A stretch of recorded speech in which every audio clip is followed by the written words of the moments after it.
कि इस कोरोना में जो कुछ किया नरेंद्र मोदी ने किया और बाकी किसी ने कुछ नहीं किया। माननीय सभापति महोदय, 5 दिन देश की वित्त मंत्री निर्मला सीतारमण लगातार टीवी पर आती रही, 20 लाख करोड़ रुपए के पैकेज की घोषणा की।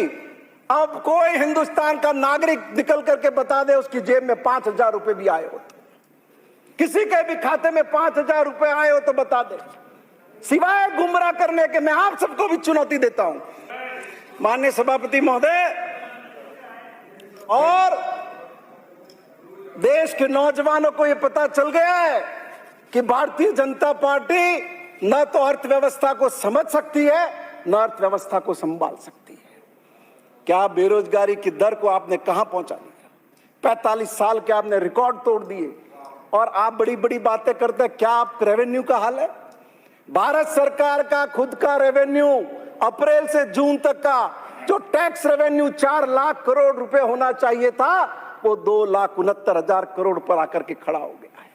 32% तो भारत सरकार का खुद का रेवेन्यू कटा है। लोगों के स्वास्थ्य से खिलवाड़ करने का पाप भारतीय जनता पार्टी ने किया है। और कोरोना में आपको लोगों की चिंता थी? आप तो मध्य प्रदेश में वहां सिंधिया का जुलूस लेकर के जा रहे थे अपने पार्टी कार्यालय। मध्य प्रदेश में मार्च महीने में आप शिवराज सिंह चौहान की शपथ करा रहे थे, आप वर्चुअल रैली कर रहे थे, वर्चुअल मीटिंग कर रहे थे, पटना में भीड़ इकट्ठी कर रहे थे। ये सब काम आप कोरोना में कर रहे थे। माननीय सदस्य शांत रहे, बिल्कुल अलाउ नहीं करूंगा, बोलने दीजिए उनको।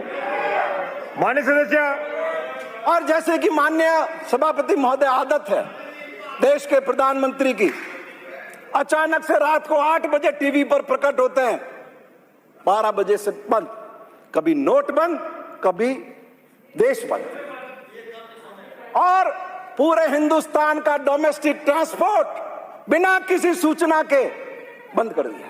पूरा हिंदुस्तान का गरीब आदमी, मध्यम वर्ग का आदमी, कोई जाने का रास्ता नहीं, कहीं कोई ठौर नहीं।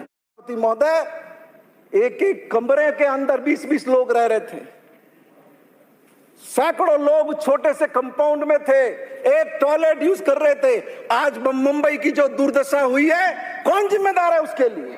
भारत सरकार जिम्मेदार है, नरेंद्र मोदी जिम्मेदार है।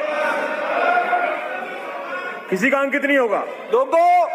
लोग पैदल चले, बच्चे छोटे छोटे, छाले पड़ गए लोगों के, पैदल चल करके मर गए, लेकिन आपका दिल नहीं पसीजा। आप तो राजनीति करने में व्यस्त थे। पर्सनल प्रोटेक्टिव इक्विपमेंट, इसके एक्सपोर्ट को 31 जनवरी को भारत सरकार ने बैन किया, लेकिन रॉ मटेरियल का एक्सपोर्ट 29 मार्च तक माननीय सभापति महोदय चालू रखा। और पर्सनल प्रोटेक्शन इक्विपमेंट के कारण माननीय सभापति महोदय बॉम्बे में कई क्लिनिक बंद हो गए। यूपी के अंदर डॉक्टर्स ने स्ट्राइक पे जाने की धमकी दी, यूपी के अंदर ही एम्बुलेंस के एम्प्लॉइज यूनियन स्ट्राइक पे चली गई, और हमारे कई जगह डॉक्टर्स ने रेनकोट यूज किए, रेनकोट और हेलमेट पहने अपने प्रोटेक्शन के लिए। और मैं आपसे निवेदन करना चाहता हूं कि पीपी की अनअवेलेबिलिटी के कारण हमारे कई डॉक्टर्स और मेडिकल स्टाफ को संक्रमित होना पड़ा, और ये पाप भारतीय जनता पार्टी की गलत नीतियों के कारण हुआ।